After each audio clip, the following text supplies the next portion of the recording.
Hey everyone, how's it going? Thanks so much for tuning in. For today's video, I'm proud to present an up-close and personal, in-depth look with this beautiful 1989 Jeep Grand Wagoneer. As always guys, this is going to be a detailed, in-depth review of the Grand Wagoneer.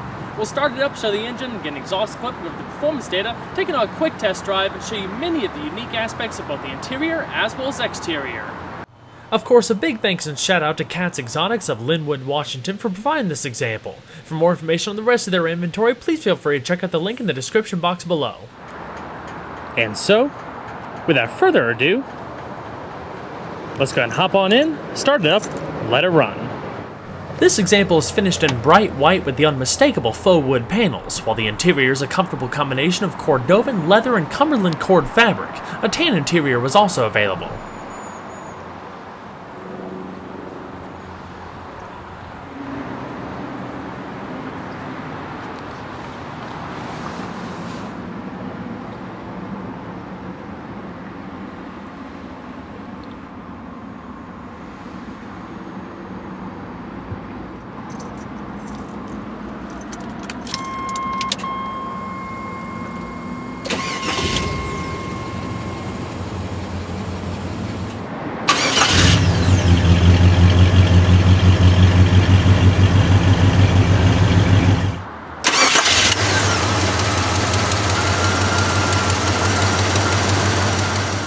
The Grand Wagoneer features a circulating ball-type power-assisted steering with a variable ratio between 16:1 and 13:1. Turning diameter is 37.7 feet. The two-spoke leather-wrapped steering wheel you see here was standard on later models. One big plus to these types of steering setups is how smooth they are. Despite being a big and heavy vehicle, the steering makes it feel much smaller, very easy to maneuver around the road. On the flip side, there still isn't a lot of feel transmitted to the driver, and the steering can sometimes feel vague. It's still responsive and does its job like it should with no issues, but it doesn't communicate much. The only transmission available at the time was a Chrysler-sourced Model 727 TorqueFlite 3-speed column shift automatic, first introduced to the Wagoneer back in 1980. There were a bunch of transmissions used over the time actually, including manual gearboxes and earlier examples. The 3-speed auto was later equipped with a lock-up torque converter to eliminate slippage at cruising speed before being replaced by a 4-speed automatic in 1990. Jeep's part-time select-track four-wheel drive system was standard equipment in 1987 and consisted of a 2-speed transfer case and shift-on-the-fly capability between 2- and 4-wheel drive, by a small control setup in the bottom right of the steering column. A lever located beneath the driver's seat allows you to shift between 4-wheel high and 4-low when the vehicle is stopped. An optional track lock limited slip differential was introduced in 1986 that also allowed for the shift of power to the wheel or wheels with the most traction as needed, and also came with an upgraded 3.31 axle ratio over the standard setup. So let's go ahead and flip on the headlamps, as well as the hazards. All your power windows are located on the door, and we'll go ahead and check out the exterior. Many consider the Jeep Wagoneer to be one of the most memorable vehicles ever built in America, offering timeless style and immense utility to a broad range of consumers for almost 30 years. Over time, a variety of engines, transmissions, and interiors found their way across the lineup along with subtle exterior updates to keep things fresh and modern. Despite this, regardless of which name or trim level was assigned to it, the original body style and sheet metal never changed. This thing truly stood the test of time, constantly evolving to the point that it could be confusing, to make it better and better with each successor, something that's seemingly unheard of in our rapidly changing market this day and age. Now the SJ Wagoneers and especially the Grand Wagoneers have become somewhat of a cult classic. They're highly sought after in the collector's market and are prime targets of restoration. Now imagine you were back in the early 1960s for a moment. The concept of a full-size utility vehicle was still relatively foreign, so your choices were much more limited than the wealth of options we have today. The first Wagoneers rolled off the assembly line in late 1962, slated as an all-new model for 1963. They were initially produced under the Kaiser Jeep Corporation before the company was acquired by AMC, or American Motors Corporation, in 1970.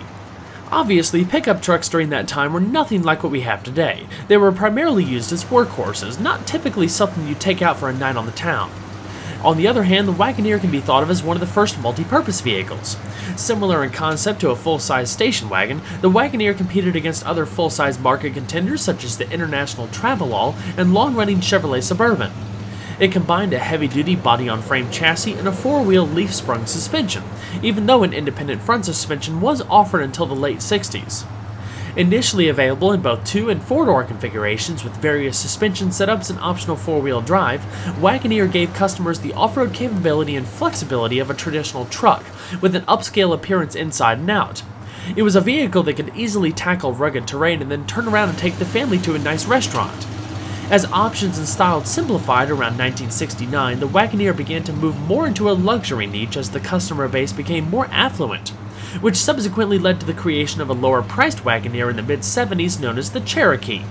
Other revisions, including suspension upgrades, a lower ride height, and even a chin spoiler up front, would help improve aerodynamics and ride quality across the lineup.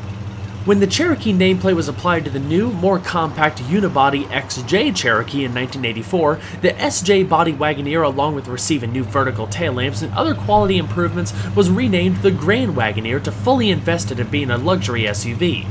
The last set of major upgrades came in 1986, where the Grand Wagoneer received the grille, interior, and other major styling bits you see here. In March of 1987, Chrysler purchased the AMC brand, including Jeep, but kept the Grand Wagoneer going with minor revisions that included new English walnut simulated wood grain side panels, revised exterior badging, and fresh interior color schemes. It's widely thought that some of the best Grand Wagoneers were created during the last few years of production under Chrysler's leadership. Considering the fit and finish of this example, I definitely agree. An overhead console and keyless entry system was added for 1989, but for the most part it stayed true to its original formula. Despite its aged design, sales remained relatively strong until the last few years of production, which ended in 1991. Even at the very end, it never received airbags and still used a carburetor. It was as traditional as it got, and one of, if not the last vehicle of its kind. In 1987, the Grand Wagoneer received a new set of wheels and tires that would last through 1991. The design consists of 14-spoke, 6-lug, 15x7-inch cast aluminum wheels that were initially wrapped in two 35/75 white sidewall tires. Power brakes were included as standard equipment. Up front, you'll find internally ventilated discs with self-adjusting drums in the rear. Underneath, the suspension design is very traditional but extremely durable, consisting of solid axles front and rear in addition to 4-wheel multi-leaf springs, track bars, a front stabilized bar, and heavy-duty gas-filled shock absorbers. 2.73 to 1 axle ratios were standard, while a 3.31 rear ratio came with the track lock differential like we touched on earlier. If taking it off-road, the Grand Wagoneer carries an approach angle of 39 degrees, a departure angle of 20 degrees, and a breakover angle of 24 degrees. Minimum ground clearance was about 7.2 inches at the axle. It could haul a payload of around 1,300 pounds and tow upwards of 5,000 pounds when properly equipped. Ride quality is somewhat similar to a truck, I suppose, but the ride is still pretty smooth. All in all, it's quite comfortable. I'd love to take this thing on a long road trip. As if you expected anything else, there's not much in terms of cornering performance. Body roll is abundant, but it still feels pretty stable, largely attributed to geometry changes and suspension tuning over the years. You definitely notice the vehicle's weight though, which grew steadily over time with all of the added sound insulation and luxury touches. Driving this was so much fun and something I'd always dreamed of doing. It feels so commanding going down the road. It was an awesome experience, that's for sure. Overall length is 186.4 inches with a width of 74 inches and a height of 66.4 inches. Wheelbase is 108.7 inches. Total vehicle weight, like you see here, is around 4,496 pounds. There were a number of engines used during the Wagoneer's life cycle. In the 1980s, a thrifty AMC 4.2-liter 258 cubic inch inline 6-cylinder was also available, delivering pretty impressive fuel economy for a full-size SUV at the time. The 6 was later dropped from the lineup in 1987, leaving the more powerful AMC 5.9-liter 360 cubic inch V8 as the Grand Wagoneer's standard power plant. It developed 144 horsepower at 3,200 RPM and 280 pound-feet of torque at 1,500 RPM. It featured an 8.25 to 1 compression ratio and a 2-barrel carburetor till the end of production. Power delivery is leisurely, but torque comes on at a low RPM, giving some added grunt off the line. Fuel economy was rated between 17 miles to a gallon in the city and 23 on the highway for the 6-cylinder, and 12 miles to a gallon in the city, 16 on the highway for the V8. Fuel was held within a 20.3 gallon tank.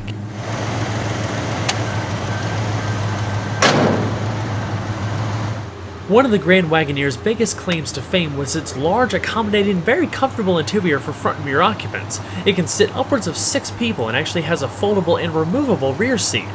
For 1989 standards, I think the build quality is fantastic. There's actually a lot of soft touch material across the doors, dash, and other key touch points. The interior styling of this example first came out in 1986 and actually represents the last time the Grand Wagoneer ever saw a major interior overhaul. Loaded with features that came with a premium audio system, power windows, adjustable mirrors, and 6-way adjustable powered front seats. And they certainly didn't skimp on the luxury touches. Granted, it's all a little bit traditional, but it creates a very sumptuous, very inviting interior. I also love the seats. There's not much in terms of support, but there's so much padding all the way around, especially across the thigh bolster and your upper back. It's pretty easy to find a comfortable seating position as the controls are very simply laid out. A tilting steering wheel came standard. You'd be hard-pressed to find any new vehicle nowadays, aside from a base model pickup truck, that can actually sit 3 people up front. But the Grand Wagoneer did so with ease, adding a lot of practicality for larger families. Logoed floor mats could be found in the bottom. Air conditioning came standard on the Grand Wagoneer, and ever since they started offering it, it was routed through 4 main vents in the bottom portion of the dash. There are no rear vents. Very traditional, very old school. Like the exterior, while trim pieces and components were updated, the general layout stayed the same since 1963, including the center-mounted glove box. The dash is finished in padded material and faux wood with an overhead console. So let's go ahead and see how she sounds.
So let's go ahead and shut her up.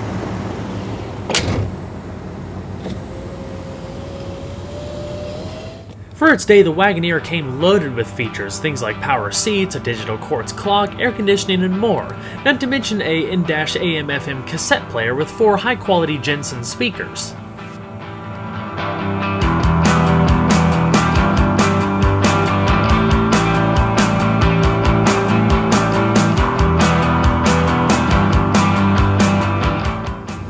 Up top, you have cloth-wrapped visors with vanity mirrors,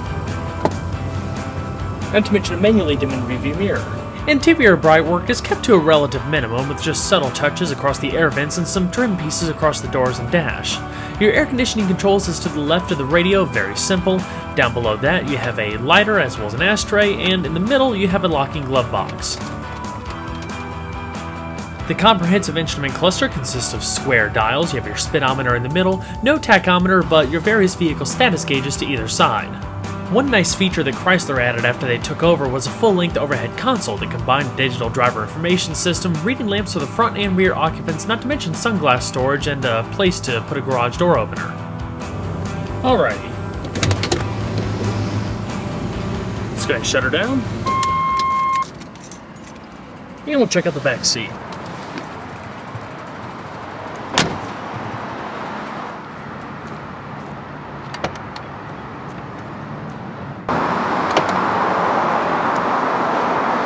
Alright guys, so the day has finally come that we get to check out a Grand Wagoneer a lot more in depth. I've been really looking forward to doing this for a while. As far as backseat space, obviously the Grand Wagoneer is a pretty big vehicle, so there's a lot of space as you would expect. For someone of my height, around 5'10", comfortable seating position for myself up front, I easily have about 6 inches of leg space and maybe 3 or so inches of head space. Comfort is excellent. I mean, just like the front, back seat has a lot of padding in it. There's a little bit of extra thigh support here and a little bit of extra poofiness, I guess, for your upper back. There's not a whole lot of lower back support, but it's okay. It feels like kind of a big, overstuffed couch, I guess. Obviously, it'd be a little bit more comfortable in my eyes on a longer trip if it had headrest, but this is definitely a different time in the automotive industry, and a lot has progressed since then. As far as the overall environment, though, it's very nicely appointed. I mean, there's plush carpeting just about everywhere, especially across the tire well here, the lower portion of the doors. You have plenty of carpeting across the back portion of the seats, padding across the doors, and I really like this leather. It feels really high quality for 1989. The velour in the seats are also quite nice. It's a nice environment. It feels like a luxurious appointed SUV. There aren't any extra air vents back here, so all the ventilation, you're going to have to rely on the front vents. There's 2 coat hooks up top. The headliner's in fantastic shape in this example, actually. There's no bubbles or dip downs or anything like that, so that's pretty nice. There's no armrest here, but yeah, that's really about it. Power window switches on the door, and you have, of course, 2 ashtrays, 1989. But I really like this vehicle. I mean, despite its flaws being an older vehicle compared to modern times, it's just cool. It doesn't really pretend to be anything else, just a big, roomy, comfortable SUV, and that's all that matters sometimes. So let's go ahead and check out the rest of the vehicle.